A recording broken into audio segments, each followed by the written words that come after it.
Good morning, student. Today we will study the 10th chapter of history, which is the First World War.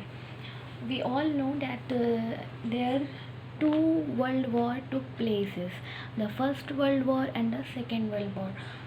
So in this chapter we will study about the First World War, how it took places and what was the causes and what was the result of this war.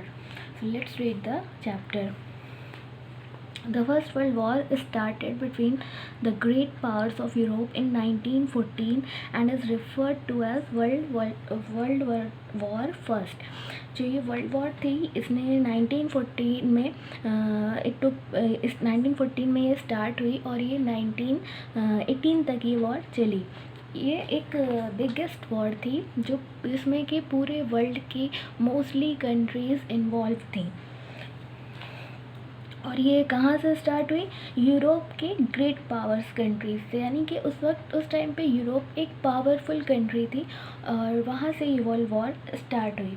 And it was a war on a scale never witness before, यानी कि ऐसी war थी इससे पहले जिसको किसी ने भी नहीं देखा। 10 मिलियन सोल्जर्स इसमें डेड हुए और ग्रेटर नंबर्स ऑफ सिविलियंस की डेथ हुई। So let's read what was the causes of the First World War. क्या रीज़न थे, क्या causes थे फर्स्ट वर्ल्ड वॉर के? तो the first reason is the alliance system fostered by Bismarck's policy division of Europe. जो Europe की country थी Germany, तो इस वर्ल्ड वॉर से पहले जर्मनी और फ्रांस के बिटवीन में एक वॉर हुई थी जिसको फ्रांसो प्रशियन वॉर कहते हैं, जो कि 1871 में हुई। और इस वॉर में जो है जर्मनी जीता इस वॉर को। और उसने क्या किया, जो फ्रांस के कुछ रीजन था जो कि जिसको एल्सेस लॉरेन रीजन के नाम से जाना जाता है, वो उसने अपने अंडर में ले लिया। और तब से उस टाइम से जर्मनी और फ्रांस के बिटवीन में एक वॉर थी। उस टाइम पे जो जर्मनी का जो चांसलर था जिसका नाम था बिस्मार्क, उसने एक पॉलिसी अपनाई। उसने क्या किया, उसने देखा कि जब फ्रांस उसके अगेंस्ट में है और उसको इस बात का डर था कि फ्रांस कभी भी उसके ऊपर अटैक कर सकता है, तो उसने अपनी कंट्री को और ज़्यादा पावरफुल बनाने की कोशिश की। और इसके लिए उसने क्या किया, अलायंस सिस्टम किया, यानी कि अपने आसपास की जो भी कंट्री थी, ऑस्ट्रिया, रशिया, इटली, इन सब के साथ उसने उन सब के साथ अलायंस बनाया। यानी कि वो उसकी ये पॉलिसी थी कि वो जितना ज़्यादा अपने साथ और कंट्री को मिलाता जाएगा वो और ज़्यादा पावरफुल होता जाएगा और वो फ्रांस को डिफ़ीट कर देगा। तो ये सारे रीज़न थे फ्रांस और जर्मनी के बीच में ये आपस में लड़ाई का एक रीज़न बना कि जर्मनी अपने साथ सारी कंट्री को अलायंस कर रहा था। Then second reason is growth of German power, rise of militant nationalism. तो जर्मनी की जो ये पॉलिसी थी कि वो और ज़्यादा पावरफुल होता जाए, उसने अपने आसपास की और कंट्री को अपने साथ मिलाया। फिर उसने अफ्रीका, एशिया, ये सब को डिवाइड करना चाहा। And Germany turn it's attention towards the European continent itself. Germany ने अपने यूरोपियन कंटेंट की तरफ अटेंशन किया और उसके लिए उसने क्या किया, Austria, Hungary, large areas of the Balkans के एरियाज़ थे और ईस्टर्न यूरोप के थे और बेल्जियम के थे, ये सारे कंट्रीज़ के पार्ट को अपने अंडर में लाना चाहा। वो जर्मनी की ये पॉलिसी हो गई थी कि वो अपने आप को सबसे ज़्यादा बिगेस्ट और पावरफुल कंट्री बनाना चाहता था। तो जब और कंट्रीज़ ने ये देखा कि जर्मनी इस तरह की पॉलिसीज़ को अपना रहा है, तो उनके अंदर भी ये रिवेंज की फीलिंग आई और ये सारे रीज़न बने वॉर की। Imperialist ambitions and colonial rivalry. तो उस टाइम पे क्या होता था कि वॉर होती थी दो कंट्री के बीच में, और वो जो कंट्री हार जाती थी उस कंट्रीज़ के कुछ रीजन को, कुछ पोर्शन को जीतने वाली कंट्री अपने अंडर में ले लेती थी। तो ये कॉलोनियल राइवलरी थी कि किसी भी कंट्री के पोर्शन को लेकर के अपने अंडर में ले लेना, अपनी कंट्री में उसको इंक्लूड कर लेना। तो इस टाइम पे क्या हुआ था, इंग्लैंड और फ्रांस ने एक एग्रीमेंट साइन किया था जिसमें ये तय हुआ था कि जो इजिप्ट और मोरक्को है उनका कंट्रोल इंग्लैंड और फ्रांस के बीच में आ जाएगा। तो ये डिसाइड हुआ सीक्रेटली कि इजिप्ट जो है वो ब्रिटेन के अंडर में रहेगा और मोरक्को जो है वो फ्रांस के अंडर में रहेगा।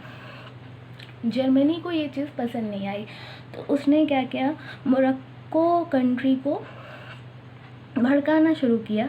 जो उस टाइम पे जो जर्मनी का वो था कैसर विल्म, तो वो जब मोरक्को में गया तो वहाँ पर उसने ये डिक्लेयर किया कि मोरक्को को फ्री होना चाहिए और मोरक्को एक इंडिपेंडेंट स्टेट होना चाहिए।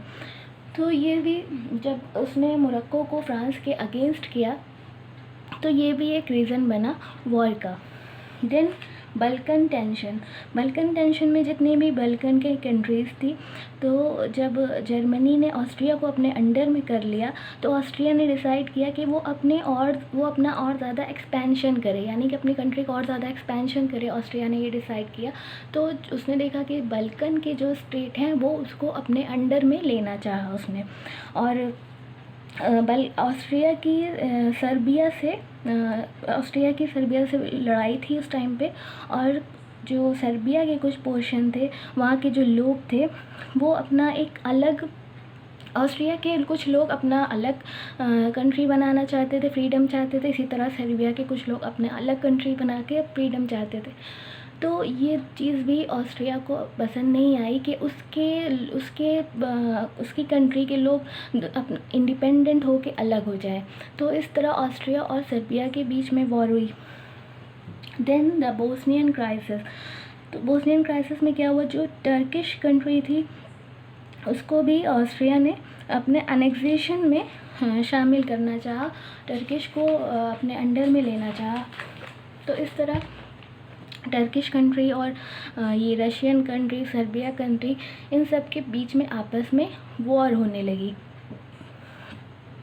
जो सर्बिया थी वो उसने ऑस्ट्रिया के अगेंस्ट में वॉर करना चाहा और सर्बिया की हेल्प करी रशियन कंट्री ने। इसी तरह ऑस्ट्रिया ने जब सर्बिया के अगेंस्ट में वॉर करना चाहा तो ऑस्ट्रिया की हेल्प किसने की, जर्मनी ने। In March 1999, Germany brought the Bosnian crisis to an end, and it presented an ultimatum demanding that Russia recognize the Austrian annexation of the Bosnian provinces. तो मार्च 1990 में जर्मनी ने बोस्नियन क्राइसिस जो उस time start हुई उसको and करना चाहा और उसने ये डिमांड किया कि रशिया जो है वो रिकॉग्नाइज़ करे ऑस्ट्रियन एनेक्सेशन को बोस्नियन प्रोविंसेस में, यानी कि उसने ये डिमांड करी कि ऑस्ट्रिया को बोस्नियन प्रोविंसेस दे देना चाहिए। तो ये चीज़ रशिया को पसंद नहीं आई और ये सब रीज़न बने वॉर के। Then armament race, it's an another reason for world war. तो उस टाइम पे जब सब कंट्री ये बनना चाह रही थी कि मैं ज़्यादा पावरफुल रहूँ, तो वो अपनी कंट्री का इकोनॉमिकली मोस्टली परसेंटेज जो है वो जितने भी ये वॉर के आइटम, वॉर के जो भी रहते थे सामान और सोल्जर्स, इन सब पे एक्सपेंड किया। देन बल्कन वॉर्स, जब ये सारी क्राइसिस हुई बल्कन्स की, तो टर्किश कंट्री को लेकर के और बल्गारिया, ग्रीस, तो सब ने क्या किया, टर्की पर अटैक करा। टर्की पर जब अटैक किया तो फिर ये भी एक रीज़न बना वॉर का। देन साराजेवो क्राइसिस में क्या हुआ, जो वहाँ का ऑस्ट्रिया का जो वो था किंग था आर्कड्यूक फ्रांसिस फर्डिनेंड, और उसकी जो वाइफ थी वो बोस्नियन कैपिटल साराजेवो में गई थी। दोनों लोग वहाँ पर गए थे और वहाँ पर सर्बिया के लोगों ने उनका मर्डर कर दिया। तो इस बात को लेकर भी ऑस्ट्रिया और सर्बिया के बीच में लड़ाई छिड़ गई और इसको एक मेन पॉइंट माना जाता है फर्स्ट वर्ल्ड वॉर को, साराजेवो क्राइसिस के नाम से, जिसमें कि ऑस्ट्रिया के किंग का मर्डर कर दिया गया। तो ये सारे कॉजेज़ थे फर्स्ट वर्ल्ड वॉर के। Then course of the war, यानी कि वॉर में क्या क्या हुआ। तो ये वॉर 2 वे से लड़ी गई, एक वेस्टर्न फ्रंट से और एक ईस्टर्न फ्रंट से, और डेडली वेपन से, causing large scale destruction and loss of life. मतलब इसमें जो भी वेपन्स यूज़ किए गए वो बहुत डेडली वेपन्स यूज़ किए गए। और ये वॉर जो लड़ी गई वो तीनों में, यानी कि उसमें भी लड़ी गई, ज़मीन पर, पानी पर और आसमान पर, तीनों तरीके से इस लड़ाई को लड़ा गया। The western front, Germany force the surrender of Belgium and reach near Paris. तो जर्मनी ने उस फोर्स किया बेल्जियम को सरेंडर करने के लिए और वो पेरिस में पहुंचा। Hence the German forces were थॉटेड by the Anglo French armies. तो जर्मनी ने लड़ते लड़ते जर्मनी फ्रांस तक पहुंची, फ्रांस की कैपिटल पेरिस तक। जब वो फ्रांस की कैपिटल पेरिस तक पहुंची तो ऑस्ट्रिया के अगेंस्ट में जो भी लड़ रही थी कंट्री, रशिया, जापान, उन लोगों ने ऑस्ट्रिया पर अटैक किया। तो इस तरह जब उसने जर्मनी ने देखा कि ऑस्ट्रिया पर अटैक हो रहा है तो उसने अपनी कुछ सोल्जर्स उसने वापस अपनी कंट्री में भेजे ऑस्ट्रिया को सेव करने के लिए। जर्मनी ने और क्या किया इस वॉर में, एक जहाज़ थी जो कि अमेरिकन और यूरोपियन पैसेंजर को ला रही थी, उसको जर्मनी ने डुबो दिया। तो जब यूएसए ने ये देखा कि उसके कंट्री के सिटीजन्स को डुबो दिया है, जर्मनी ने मार डाला, तो यूएसए भी इस वॉर में शामिल हो गया। Then the eastern front, Russia had to fight against both Germany and Austria Hungary. Russia उस टाइम में किसके साथ थी, फ्रांस कंट्री के साथ थी, और क्योंकि वो फ्रांस का सपोर्ट कर रही थी तो उसे जर्मनी और ऑस्ट्रिया हंगरी ये सब कंट्री के अगेंस्ट में फ़ाइट करना था। After some initial success Russia lost a few of its territories to them. जब जर्मनी को कुछ सक्सेस मिली तो रशिया को अपनी टेरिटरीज़ का कुछ पार्ट खो देना पड़ा। इस तरह जर्मनी शुरू में डिफ़ीट करता गया रोमानिया को और कुछ कंट्रीज़ को, और by capturing Romania Germany gain access to petrol, kerosene and gain resources in plenty. जब उसने रोमानिया को कैप्चर कर लिया जर्मनी ने तो उसको वहाँ पर क्या क्या मिल गया, पेट्रोल, केरोसिन और ग्रेन रिसोर्सेज प्लेंटी में मिला। इन अगस्त 1914 Germany formed an alliance with Turkey. फिर 1914 में क्या किया, जर्मनी ने टर्की के साथ अलायंस किया और कॉन्सिक्वेंटली टर्की इन्वेडेड इजिप्ट। फिर टर्की ने इजिप्ट पर अटैक किया लेकिन टर्की हार गया। फिर जब ब्रिटिशर्स ने देखा कि इंडियंस पीपल और टर्किश के भी उस टाइम पे इंडियंस पीपल ब्रिटिश के सपोर्ट में लड़ रहे थे, तो ब्रिटिशर्स को टर्क्स ने हरा दिया। तो जब ये ब्रिटिशर्स ने देखा कि टर्क्स पीपल ने उनको हरा दिया है तो ब्रिटिशर्स ने टर्की के ऊपर फिर से अटैक किया और उसकी जो कैपिटल थी बगदाद उसको ऑक्यूपाइड कर लिया। तो कॉन्सिक्वेंटली क्या हुआ, फिर टर्की ने 30 अक्टूबर 1918 को सरेंडर कर दिया। तो इस वर्ल्ड वॉर में जो 2 मोर इवेंट्स हुए, इम्पॉर्टेंट इवेंट्स, वो ये हुए कि entry of the US in the war. मतलब अभी तक तो जर्मन, फ्रांस, और रशिया, ब्रिटेन, ये सारी कंट्री आपस में लड़ रही थी, लेकिन फिर क्या हुआ, यूएस ने अपनी एंट्री करी इस वॉर में, और जो कि एक इम्पॉर्टेंट इवेंट्स हुआ। और जो सेकेंड इम्पॉर्टेंट इवेंट्स हुआ वो है रशियन रिवॉल्यूशन का। देन इसके 11 नवंबर 1918 को क्या हुआ, जब ये वॉर बढ़ती गई तो Britain, France and United states ने एक एलाइड पावर का फॉर्म किया और एक huge military offensive against Germany in 1918 को लॉन्च किया। जब यूएस इस वॉर में इंक्लूड हो गया तो यूएस क्योंकि पावरफुल कंट्री थी तो उसने फ्रांस का और ब्रिटेन का पूरी तरह से सपोर्ट किया और जर्मनी के अगेंस्ट में बहुत सारे मिलिट्री ऑफिसर्स भेजे, जिसका रिज़ल्ट ये हुआ कि जर्मनी हार गई और उसने जो जर्मनी का जो वो था कैसर विलियम, उसने अपना थ्रोन सरेंडर कर दिया और वो हॉलैंड को भाग गया। और जो ये तीनों अलायंस बनी, Britain, France and the United states की, इन्होंने फर्स्ट वर्ल्ड वॉर को एंड किया। इस वॉर के रिज़ल्ट क्या रहे? ये वर्ल्ड वॉर में large number of Nations and war spread over 4 continents इस वॉर में इन्वॉल्व रहे और बहुत सारे लोग इस वॉर में मारे गए। और क्या क्या हुआ इसमें, नए नए जो भी वो थे वॉर के सामान थे, वो सारे इस वॉर में इन्वेंट हुए। First was won by the Allied power with the timely help of the United States। तो ये वर्ल्ड वॉर किसने जीती? अलाइड पावर्स ने, यानी कि जो अलाइड हुआ फ्रांस और ब्रिटेन और यूनाइटेड स्टेट ऑफ अमेरिका का, इस वर्ल्ड वॉर को उन लोगों ने जीता। फिर इस वर्ल्ड वॉर में बहुत सारी ट्रीटीज़ को साइन किया गया। ट्रीटीज़ क्या होता है? एक तरह से समझौता होता है 2 कंट्री के बीच में। तो इस वर्ल्ड वॉर के एंड में बहुत सारी ट्रीटीज़ को साइन किया गया, जिसमें से एक मोस्ट इम्पॉर्टेंट ट्रीटीज़ थी treaty of Versailles 1919। 5 treaties were sign to bring about piece. तो 5 ट्रीटीज़ को साइन किया गया पीस लाने के लिए, जिसमें से treaty of Versailles most important थी, जो कि कहाँ पर साइन हुई? Hall of mirrors at Versailles in France के हॉल ऑफ मिरर्स में इस ट्रीटी को साइन किया गया। और इसमें जो एक्टिव रोल प्ले किया था वो थे ब्रिटिश के prime minister Lloyd George, French के प्राइम मिनिस्टर सेलेमेंसियो एंड यूएस के प्रेसिडेंट वुडरो विल्सन। इस ट्रीटी के क्या क्या टर्म्स थे?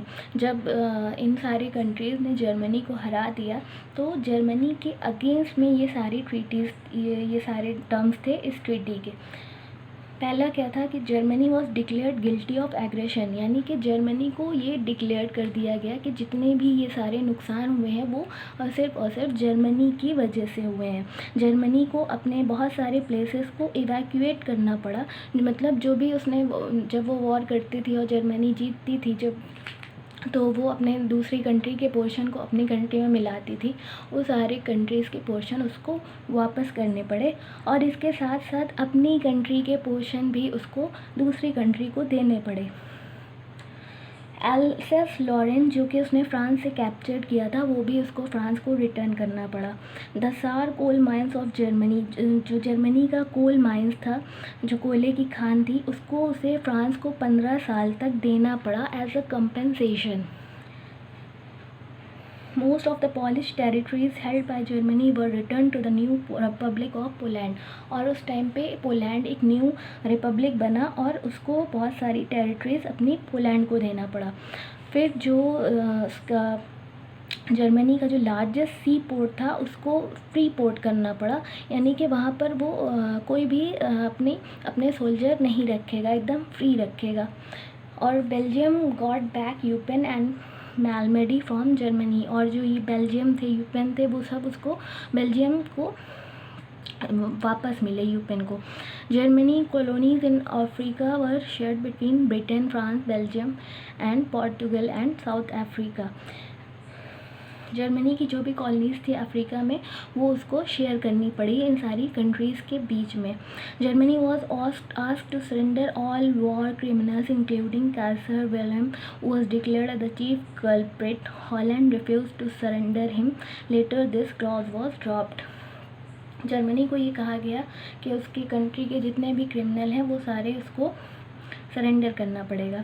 और जो ये भी उस ट्रीटीज़ में ये भी टर्म्स था कि अपने सोल्जर्स को कट करके उसको सिर्फ नेवी में सिर्फ 15,000 मैन रखना पड़ेगा और 1 लाख सोल्जर रखना पड़ेगा और 36 शिप रखना पड़ेगा, और एयर फोर्स उसको बिल्कुल भी नहीं रखना पड़ेगा। नो सबमैरिन्स, यानी कि सबमैरिन्स भी उसको नहीं रखना पड़ेगा।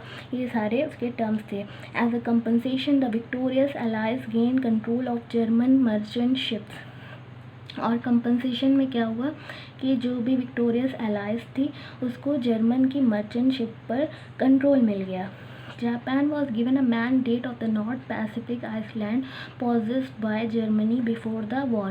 जो जर्मनी की पोजेशन में था जो आइसलैंड, वो जापान को मिल गया। Complete independence of Belgium, Poland, Yugoslavia and Czechoslovakia, इन सारी कंट्रीज़ को पूरी फुल्ली इंडिपेंडेंस मिली।